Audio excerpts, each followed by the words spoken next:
அனைவருக்கும் வணக்கங்க. எல்லாரும் எப்படி இருக்கீங்க? நல்லா இருக்கீங்களாங்க? இன்னைக்கு இந்த வீடியோ ரொம்ப இன்ட்ரெஸ்ட்டாக சூப்பராக இருக்க போகுதுங்க. இன்னைக்கு இந்த வீடியோவில் இந்த அடிக்கிற கோடைக்கு குளு குளுன்ட்டு கொடைக்கானல் விலாகும் ப்ளஸ் செல்ஃப் கான்ஃபிடென்ட் அந்த மாதிரி ஒரு குட்டி மோட்டிவேஷ்னலோட விலாகும் இன்றைக்கி நம்ம இந்த வீடியோவில் பார்க்க போகிறோம். வாங்க வீடியோக்குள்ளே போகலாம்.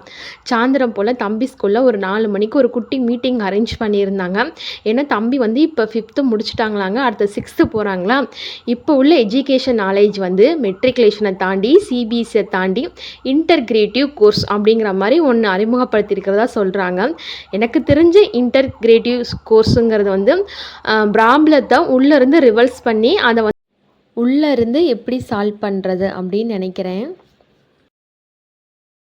சரிங்க. ஏன்னா இப்போ பிள்ளைங்க படிப்புக்கு ஒரு படிப்பு படிக்கிற மாதிரி காலகட்டம் ஆகிப்போச்சுன்னு நினைக்கிறேன். சரிங்க. அப்புறம் தம்பி அதில் வந்து நீட்டும் ஐஐடி அதை பற்றின கோர்ஸும் வந்து அதில் இன்க்ளூட் ஆகியிருந்துச்சுங்க. தம்பி நீட்டும் கிடையாது, ஐஐடியும் கிடையாது. தம்பியை வந்து ஒரு போலீஸ் ஆக்கலான்ட்டு அவங்க அப்பா ரொம்ப லட்சியத்தோடு இருக்கார். பார்ப்போம். எல்லாம் வந்து இறைவன் கையிலையும் அவனோட கையிலையும் தான் இருக்கிறது. அதற்கான அதில் மட்டும்தான் ஃபோக்கஸ் பண்ணி வச்சுக்குட்டி போயிட்டுருக்காங்க எஜுகேஷனை பொறுத்த வரைக்குங்க. சரிங்க. அப்படியே வந்து நம்ம விலாகில் வந்துடலாம். ஈவினிங் வந்தது உடனே தம்பி வந்து சிலம்பம் சுற்றிட்டு இருந்தாங்க. நானும் போய் வாங்கி சுற்றிட்டு இருந்தேன். ரொம்ப நல்லா இருந்துச்சுங்க. சுத்தவே எனக்கு தெரியாது. அப்புறம் கையை இப்படி பிடிமா இப்படி சுத்தமானு சொல்லவுமே டக்குன்னு நானும் சுற்றிட்டே ரொம்ப ஹாப்பியாக ஜாலியாக விளையாண்டேன் தாங்க சொல்லணும். பரவாயில்ல, செல்லவே எந்நேரம் பார்த்தாலும் நோண்டிக்கிட்டு பிள்ளைங்களோட டைம்ஸ் இப்படி ஸ்பெண்ட் பண்ணும் போது மைண்டும் உடம்புமே ரொம்ப ரிலாக்ஸாகவும் இருந்துச்சு. பசங்களும் ரொம்ப குஷி ஆகிட்டாங்க. உட்காந்து செல்லு பார்த்துட்டு டிவி பார்க்கறனாலே வந்து குழந்தைங்களுக்கு ஒபிசிட்டிலாம் வருதுங்கிறாங்க. இங்கே நல்லா சாப்பிட்டு நல்லா ஓடி ஆடிட்டு இருந்தாவே குழந்தைங்க வந்து ஆரோக்கியமாக ஹெல்த்தியாக இருக்கலாம் அப்படிங்கிற மாதிரி சொல்லுவாங்க. அதுக்கு தகுந்த மாதிரி இப்போ நான் மாற்றிட்டு தம்பி டிவி பார்க்குறத கம்மி பண்ணிவிட்டு செல்லு பார்க்க மாட்டாங்க, டிவி பார்ப்பாங்க. விளையாட விட்டுறதுங்க. இப்போ நைட் டின்னர் வந்து மாவாட்டி வச்சுருந்தேன் பார்த்தீங்களா, இட்லி தான் சுட்டிருந்தேன். காலிஃப்ளவர் ஒரு ஃப்ளோர் வந்து 10 ரூபாய்ன்ட்டு ஒரு 4-5 வாங்கிட்டு வந்துட்டார். அது அடுத்த நாள் மேலே வச்சு சமைக்கிற இதெல்லாம் கிடையாது. அதனால் வந்து 2 நாளைக்கு ஆகிற மாதிரி குருமா காலையிலேயே சாப்பிட்டு மதியம் சாப்பிட்டு நைட்டுக்கும் ஒரு வடை சட்டி நிறையா இருந்துச்சுன்னா பார்த்துக்கோங்களேன். அது கூட நடக்கலை சட்னி அரைச்சி இட்லி ஊற்றி அன்றைக்கி நைட் டின்னரை முடிச்சாச்சுங்க. இந்த சுடிதார் மெட்டீரியல் ஒயிட் கலர் இது வந்து மீஷோவில் 350 ரூபாய்ன்னு எடுத்திருந்தேங்க. இதை எடுத்து 2 மாதம் ஆயிடுச்சு. ஃப்ரீயாக இருக்கிறப்ப டாப்ஸ் ஒரு டைமு ஃபேண்ட்டு ஒரு டைம் தச்சு வச்சுருந்தேன். இதில் பூரா அந்த ஜிமிக்கும் ஒர்க் மாதிரி வந்துருந்துச்சு. லைட்டாக கையை வந்து கிராச் பண்ணுச்சு. ஆனால் ட்ரெஸ்ஸு பார்க்க ரொம்பவே சூப்பராகவும் அழகாகவும் இருந்துச்சு. விலையும் வேறு கம்மியாக இருந்துச்சு. சரின்ட்டு ஆர்வக்குளாரில் வாங்கிட்டேன். இன்றைக்கி இந்த ட்ரெஸ்ஸை போட்டுட்டு தான் நான் கொடைக்கானல் போனேன். ரொம்ப சூப்பராக இருந்துச்சு. நம்மளே தச்சு போடும் போது அதில் சின்ன சின்ன மைனஸ் இருந்தாலும் ப்ளஸ் ஆகிட்டு ரொம்ப ஹாப்பியாக அந்த ட்ரெஸ் வந்து எனக்கு செட் ஆச்சுங்க. ரொம்ப நாளுக்கு அப்புறம் துணியில் மெட்டீரியல் எடுத்து ஸ்டிச் பண்ணி போட்டேன். நல்லா இருந்துச்சு. பேக் கழுத்து ஃப்ரண்ட் கழுத்தெல்லாம் கேன்வாஸ் கொடுத்து கைக்குமே கேன்வாஸ் கொடுத்து நல்லா ஸ்ட்ரிப்பாக வந்து ஸ்டிச் பண்ணியிருந்தேங்க. இப்போ காலையில் வந்து கொடைக்கானல் கிளம்பியாச்சு. அந்த விலாக் பார்த்துட்டு என்னோட கொஞ்சம் செல்ஃப் கான்ஃபிடென்ட்டை பற்றி இந்த வீடியோவில் ஷேர் பண்ணிக்கிறேங்க. செல்ஃப் கான்ஃபிடென்ட் அப்படின்னா என்ன அப்படிங்கிற மாதிரி நாலேஜ் இல்லாத பொண்ணு தான் நான். எனக்கு என்னோட 10th 11th எனக்கு செல்ஃப் கான்ஃபிடென்ட்டுங்கிறதே கிடையாதுங்க. தன்னம்பிக்கை கிடையாது. ஏதோ தானம் தான் இருப்பேன். ஏன்னா ரொம்ப டார்க்காக இருப்பேன். எனக்கு 11th படிக்கும் போதெல்லாம் என்னோடய முடி வந்து நல்லா நீளமாக அடர்த்தியாக கட்டையாக இருக்கும். ஆனால் ஒயிட் முடி நீளமாக இருந்து என்ன பிரயோஜனம்? முடி பூரா வெள்ளை முடி. என்னோடய ஃபேஸில் பாருங்கள், ஃபுல்லாக கரும்புள்ளி. பிம்பிள்ஸ்னால் கூட க்யூர் பண்ணிக்கலாங்க. இந்த கரும்புள்ளி மச்சமாட்டம் வளரும். இது மூஞ்சி பூரா வந்து கடுகு சைஸில் பெருசாக இருந்தால் ஃபேஸ் எப்படிங்க இருக்கும்? நல்லாவே இருக்காதுல்ல. நம்ப மாட்டீங்க, என்னோடய ஃபேஸை நான் கண்ணாடியில் ஒரு செகண்டுக்கு மேலே பார்க்க மாட்டேன். அப்படி பார்த்துட்டேன்னா என்னோடய செல்ஃப் கான்ஃபிடென்ட் வந்து ரொம்பவே டம்பாகிருங்க, குறைஞ்சிரும். அதெல்லாம் நான் எப்படி ஓவர் கம் பண்ணி வந்து இன்றைக்கி ஒரு பாசிட்டிவாக என்னை நானே வந்து இவ்வளோ அழகாக ப்ரெசண்டபுளாக காமிச்சிக்கிறேங்கிறத இந்த வீடியோவில் உங்களோட நான் ஷேர் பண்ணிக்கிறேங்க. அப்போ இருந்தே எனக்கு அந்த செல்ஃப் கான்ஃபிடென்ட்டே இருக்காது. மேரேஜ் ஆகிட்டுமே ஏதோ தானோங்கிற மாதிரி தான் இருப்பேன். ஒரு ட்ரெஸ்ஸிங் சென்ஸ் கிடையாது, ஒரு நாலேஜ் கிடையாது. எங்கள் அம்மா கூட இப்போ ஏஜ் வந்து அவங்களுக்கு 15 என்னமோ ஆக போகுது, 50 வயசுக்கிட்ட. இன்னமும் வந்து கைக்கு கண்ணுக்கு வந்து மை போடுவாங்க. எங்கள் மாமியார் ஃபேஸில் நான் பார்ப்பேன், ஒரு கரும்புள்ளி ஒரு திட்டு கூட இருக்காது. அவ்வளோ ஸ்கின் வந்து கிளியர் ஸ்கின்னாக இருக்கும். ஆனால் எனக்கு தான் வந்து இப்படி ஆயிடுச்சு. அதோட வந்து அதெல்லாம் ஒன்றுமே பண்ண முடியாது. கடவுள் நமக்கு கொடுத்தது இதுதான் அப்படிங்கிற மாதிரி நான் வாழ பழகிட்டேன். இப்போ அந்த கான்ஃபிடென்ட்லேருந்து ஆரம்பிப்போங்க. ஏதோ தானோங்கிற மாரி தான் இருப்பேன் நாங்க. ஒரு செல்ஃப் கான்ஃபிடென்ட் இருக்காது, ஒரு ட்ரெஸ்ஸிங் சென்ஸ் இருக்காது, ஒரு நாலேட்ஜ் இருக்காது. ஏதோ அப்படிங்கிற மாரி தான் இருப்பேன். ஆனா வந்து என்னோட குவாலிஃபிகேஷன வந்து நான் வளர்த்துக்க ஆரம்பிச்சதுக்கப்புறம் தான், இன்னைக்கு வந்து என்னோட துணிய நானா தச்சு போடுறதாகட்டும், ஒரு பிஸ்னஸ் பண்றதாகட்டும், பிஸ்னஸ்ல சக்சஸ், ஃபெயிலியர் அது வேற கேட்டகரிங்க. நம்ம அதுக்குள்ள போக வேண்டாம். ஒரு சீர் இல்லாமயே இருப்பேன் நாங்க. கலகலன்னு சிரிச்சு யார்ட்டயும் பேச மாட்டேன். ஒதுங்கியே இருப்பேன் நாங்க. அப்ப எனக்கான குவாலிஃபிகேஷன வந்து நான் மெல்ல மெல்ல வளர்த்துக்க ஆரம்பிச்சேன். ஏன்னா, நான் என்னென்ன பண்ணிட்டு இருக்கேங்கிறது உங்களுக்கு கண்டிப்பா தெரியும். என்னோட லாங் டெர்ம் ஃபாலோவரா இருக்க உங்களுக்கு எல்லாத்துக்குமே வந்து, இப்ப வந்துங்க அது மூலியமா தான் வந்து என்னோட செல்ஃப் கான்ஃபிடென்ட் வந்து அதிகமாச்சுங்க. நம்ப கருப்பா இருப்போம், நம்ம ஸ்கின்னு சரியில்ல, நமக்கு ஹேர் கம்மியா இருக்கு அப்படிங்கிறதெல்லாம் 2ஆம் பட்சங்க. எனக்குள்ள நெறையா மைனஸ் இருக்கு. ஒரு 5 வருஷத்துக்கு முன்னாடி பழனியில வந்து லேண்ட் பார்க்க போயிருந்தோங்க. அங்க ஒரு பொண்ணு, அவங்க நடக்க மாட்டாங்க. அவங்களுக்கு ஒரு வயசு ஒரு 20 கிட்ட இருக்கும்னு நினைக்கிறேன் அப்போதைக்கு. அழகா ஜட பின்னி, நல்லா ட்ரெஸ் பண்ணி, காக்கட்டாம்பூல வந்து கனகாம்பரம் கட்டி தலை நிறையா வச்சிட்ருந்தாங்க. அப்போ வந்து தம்பி வந்து ஒரு 2, 3 வருஷம் குழந்தையா இருப்பான்னு நினைக்கிறேங்க. 4 வருஷமாவே இருக்கும். அவனை கூட்டிட்டு நானும் ஹஸ்பண்ட் தான் ஃப்ளாட் பார்க்க போயிருந்தோம். சும்மா ஏதோ ஒரு ட்ரெஸ்ஸை போட்டுட்டு தலையை எண்ணெய் வச்சு வாரி பின்னிட்டு ஒரு மூஞ்சில சிலுசிலுப்பே இல்லாமல் போனேன். அந்த பொண்ணை பார்த்ததுக்கப்புறம் தான் வந்து எனக்கு ஒரு தன்னம்பிக்கை வந்துச்சுங்க. இதை நான் அடித்து சொல்லுவேன்.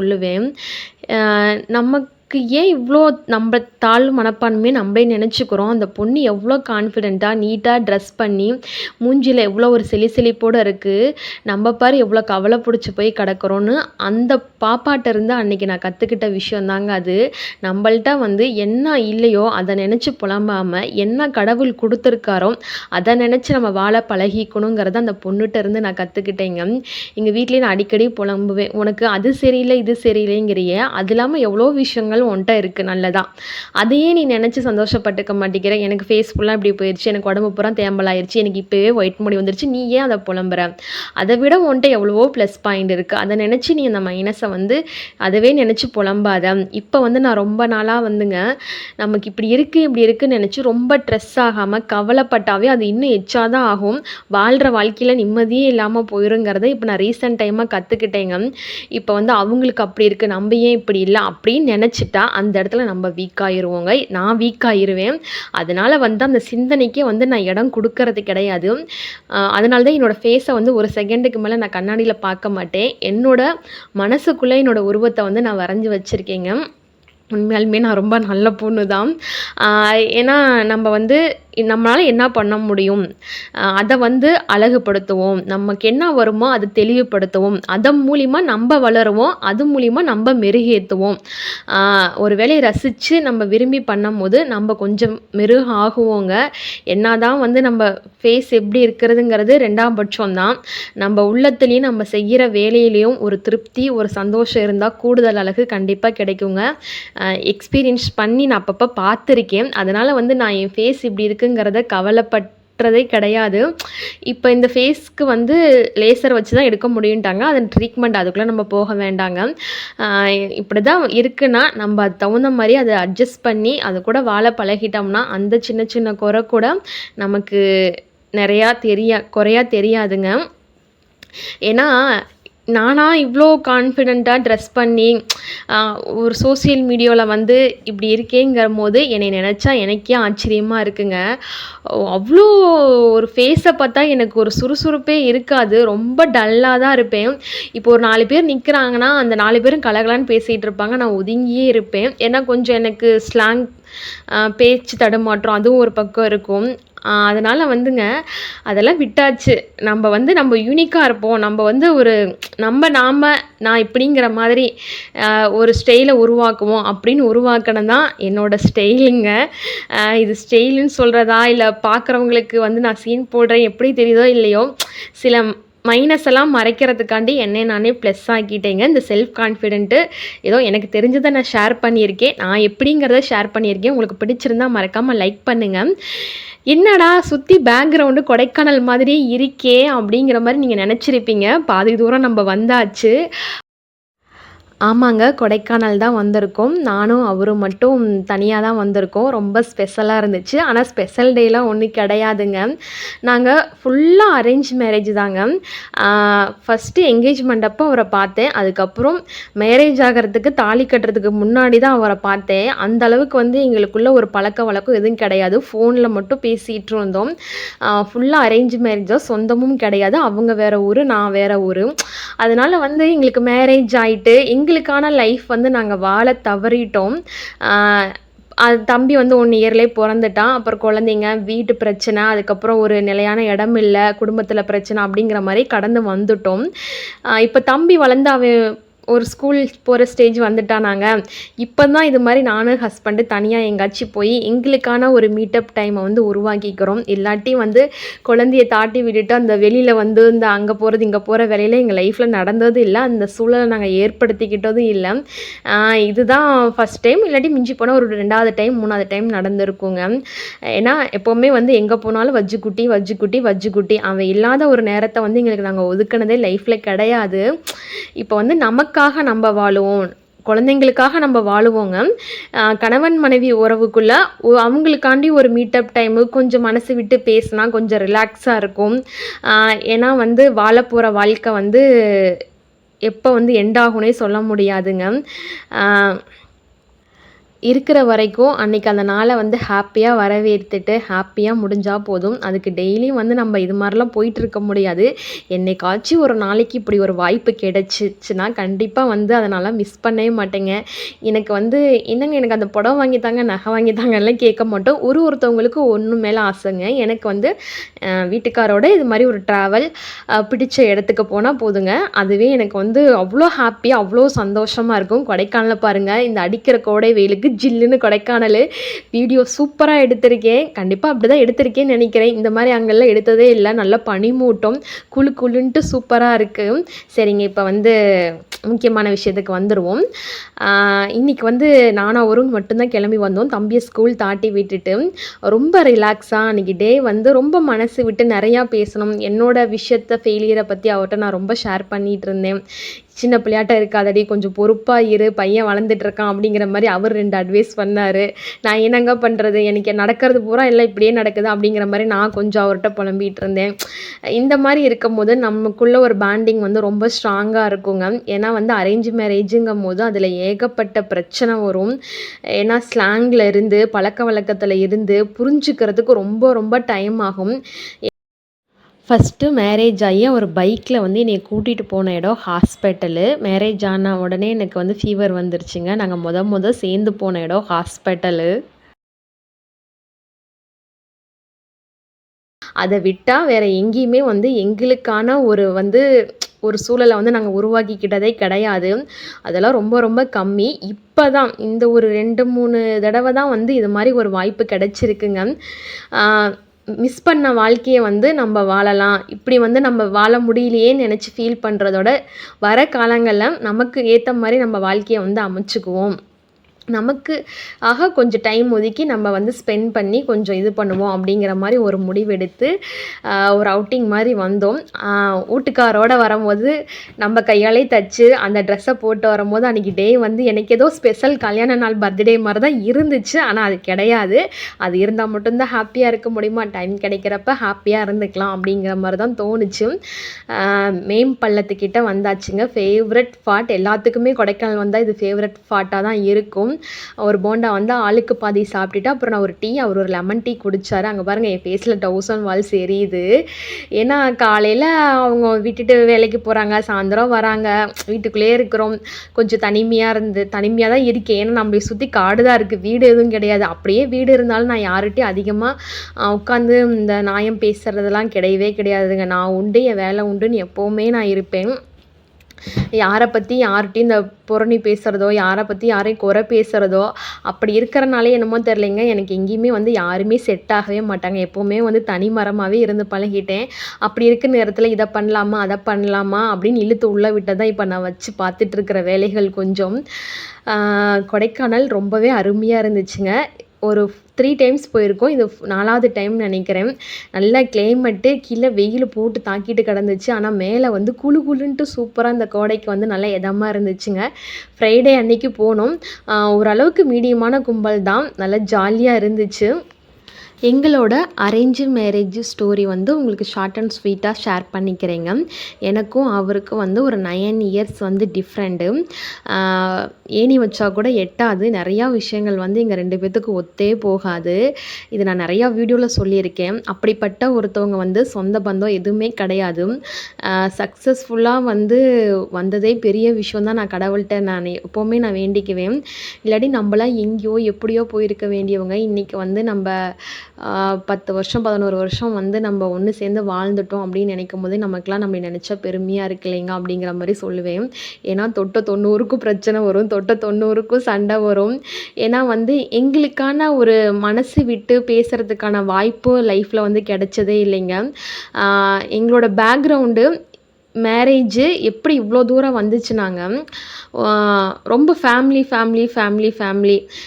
நம்மளை நம்பி 2 ஃபேமிலியும் கல்யாணம் பண்ணி வச்சுருக்காங்க. அதுக்கு எந்த ஒரு பங்கபாகும் வரக்கூடாது, நம்ம சேர்ந்தே வாழணும் அப்படிங்கிற மாதிரியே வந்து நாங்கள் இவ்வளோ தூரம் கடந்து வந்துட்டோம். ஏன்னா அவர் வீட்டில் மூத்த பிள்ளை, நான் வந்து 2வது பிள்ளை. எங்கள் வீட்டில் பேக்ரவுண்ட் அவ்வளோ ஒன்றும் பெருசாக கிடையாதுங்க. ரொம்ப என் கல்யாணமே கஷ்டப்பட்டு தான் பண்ணி வச்சாங்க. அந்த கஷ்டத்தில் கல்யாணம் பண்ணவும் தான் கல்யாண வாழ்க்கையில் வந்து அவரே ஒன்று சொல்லிட்டாலும் நானே ஒன்று சொல்லிட்டாலும் ஃபேமிலி பார்த்து கல்யாணம் பண்ணி வச்சதுனாலே வந்து அரேஞ்சு மேரேஜில் நிறையா பிரச்சனைகள் வந்தாலும் பெண்கள் வந்து அதை வந்து விட்டு கொடுத்து வெளியில் யார்கிட்டையும் சொல்லாமல் போகிறதுக்கு முக்கிய ப்ளஸ் பாயிண்ட் எதுவாக இருக்கணும்னா இந்த அரேஞ்சு மேரேஜாக தாங்க கண்டிப்பாக இருக்கும். இப்போ லவ் மேரேஜ்னால் அவங்களுக்கு இஷ்டம்னா வாழுவாங்க, இல்லாட்டி கூட பிரிஞ்சிருவாங்க. ஆனால் அரேஞ்சு மேரேஜ் அப்படி இருக்காது.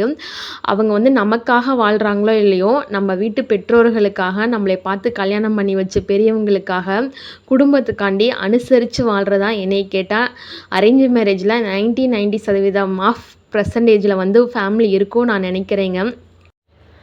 லவ் மேரேஜில் பார்த்து பழகி புரிஞ்சுக்கிட்டு கல்யாணம் பண்ணுவாங்க. அரேஞ்சு மேரேஜில் கல்யாணம் பண்ணிக்கிட்டு அதுக்கப்புறம் புரிஞ்சுக்குவாங்க. இதுதான் அரேஞ்சு மேரேஜுக்கும் லவ் மேரேஜுக்கும் உள்ள வித்தியாசம்னு நான் நினைக்கிறேங்க. அந்த புரிதலுங்கிறது கொண்டு வரதுக்கு எங்களுக்கு ஒரு 11 வருஷம் வந்து ஒரு ப்ராக்டிக்கல் செக்ஷன் மாதிரி தேவைப்பட்டுச்சு. இப்போ தான் வந்து தியரி எழுதிட்டுருக்கோம் நாங்கள் 2 பேரும்.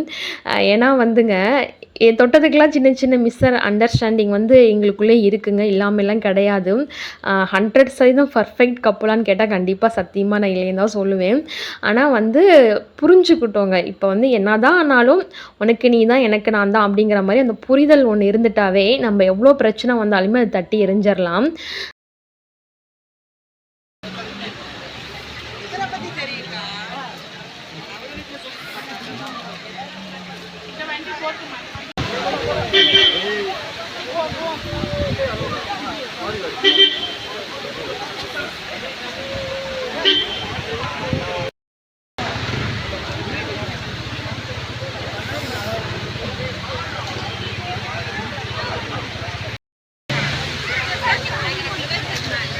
Wait.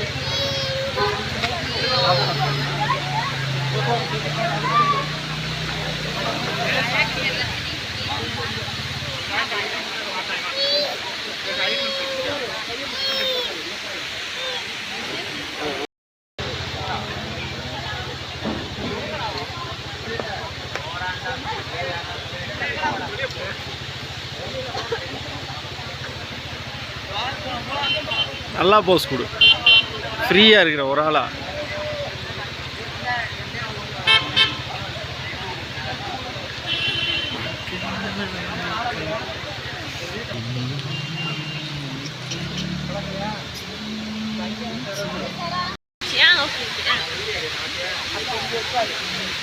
உங்களுக்கு கொஞ்சம் டவுன் பண்ணுங்க, நல்லா தெரியுற மாதிரி. ஓகே.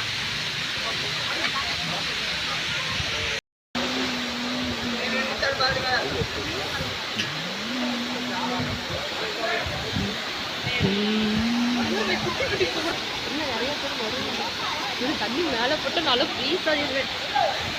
வானத்தில் இந்த தண்ணி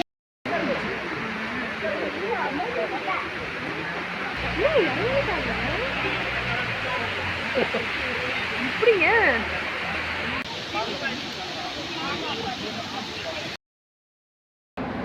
அதுவும் உருளைக்கிழங்கு சிப்ஸாக தானே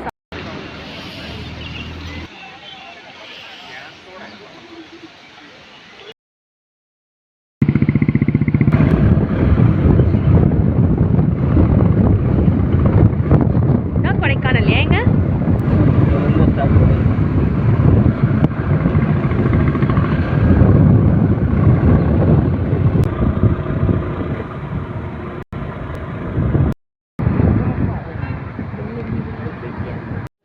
மேம்பள்ளத்தில் வந்து டீ குடிச்சிட்டு சில்வர் ஃபால்ஸில் வந்து சூப்பராக சுட சுட மிளகா பஜ்ஜி சாப்பிட்டுட்டு இப்போ கொடைக்கானல் கிட்ட லேக் இருக்குங்க. அந்த லேக் வரைக்கும் தான் பிளான் பண்ணியிருந்தோம். ஏன்னா தம்பியை ஈவினிங் கூப்பிட ஆஜராகி ஆகணும்.